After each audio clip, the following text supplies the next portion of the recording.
Hello guys, my name is Paddy and I welcome you back to Den Farms. So over here we show how farms work. If you know Den Farms, then probably you know that we always bring you our unadulterated experience of how things go on here strictly for educational purposes. So I'm going to say this again. Pig farming is a simple game of mathematics. Good feed plus water plus medication equal to a simple equation of multiplication. Because of all the animals that you could farm, I don't know which other farm animal multiplies faster than pigs. So if the calculation in your finances, and I mean your cost of production and everything is good and the multiplication is going well, then the end result is nothing else aside money. So it's been exactly 3 months, 3 weeks and 3 days since we crossed our guilds, and this is the practice here. We have this little data boards attached to each pigsty where we keep vital information on each pig, especially the dates of whatever we do for them on here. So we know for sure the exact dates when each pig is crossed and the expected date of farrowing. So yes, in 55 days after crossing our guilds, we recorded 16 new piglets from our sows. However, the sad news in this story is that we lost all our first 8 piglets, and I mean all of them. But a few days later we had our second farrow, and this time we had all our 8 piglets survive and doing amazingly well. But trust me, with our first farrow it was quite a devastating story because everything has been good on this farm right from day one. We try very hard to maintain the highest standards in our feeds, water,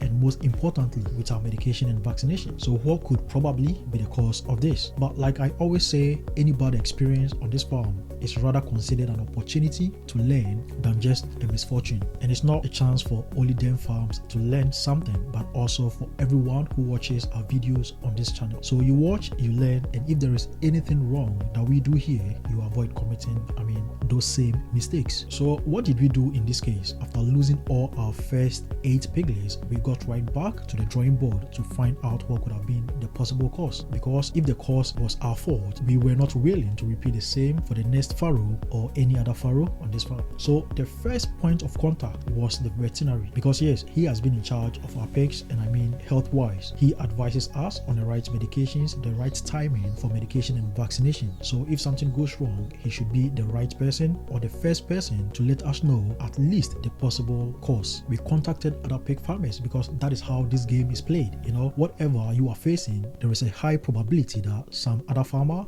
has faced it before and has gotten a solution to it. So it is very easy if you share contacts and in constant communication with other farmers. And then we also did our intense research to find out what could be the cause of what happened.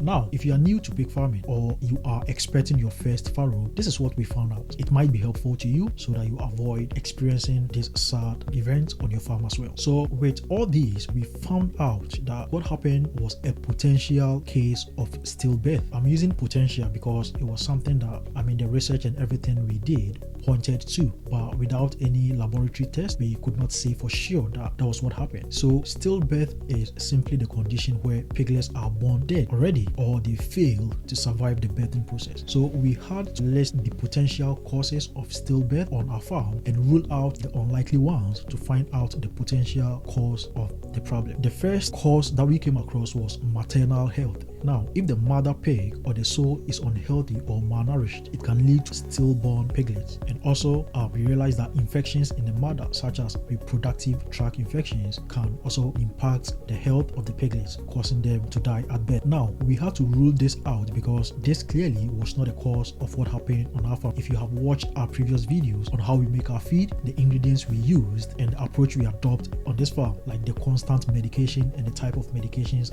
we give our pigs, you would understand why malnourishment is not a cause of this issue. In the case of the mother having an infection, this is also not the issue, and we had to rule it out because we have never missed out on our medication and vaccination routines. So this can be the case either. And also, from the point of crossing to farrow, we have maintained constant supervision to identify potential sicknesses or illnesses in our sows. So something that could cause stillbirth, and we did not identify anything of that sort. So this could also not be the issue. The next thing we found was genetic factors, and that is genetic abnormalities in the piglets can lead to stillbirth or early death. And I mean genetic abnormalities in the sows. Well, we do not have the facilities to determine if genetically there is something wrong with our sows and perhaps the cause of what happened. As a matter of fact, these two pigs or sows were both weaned from the same mother when they were piglets. It is not really likely that one has a genetic abnormality and the other doesn't, because the other one also gave birth,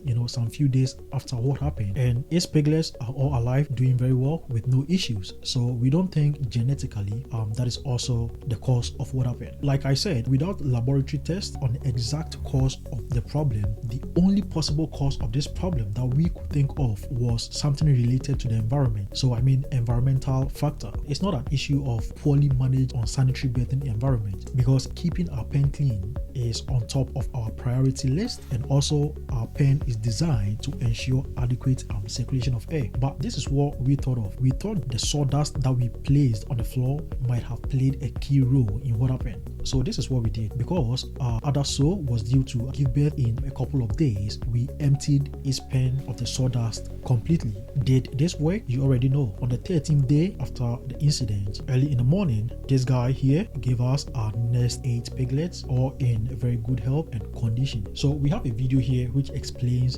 in detail the medication and vaccine routine and the exact drugs that we give them here, which you can watch later. So with this same routine, we give them this drug, which is very rich in iron, to help them correct the development of any potential iron deficiency, which could lead to anemia. So it's been over a week now, and we've been closely monitoring our latest arrivals on den farms, and they are doing very well and growing very well. So this is the story. In real life, every successful story is a combination of some sad experiences and some happy moments. The sad moments make us strong and ready for the better days ahead. You already know how we do it here. We are committed to bringing you the most educational information according to our own experience on this farm. Thank you for watching. Please don't forget to like, share and subscribe to support our channel. And my name is Paddy, and I'll see you in the next video.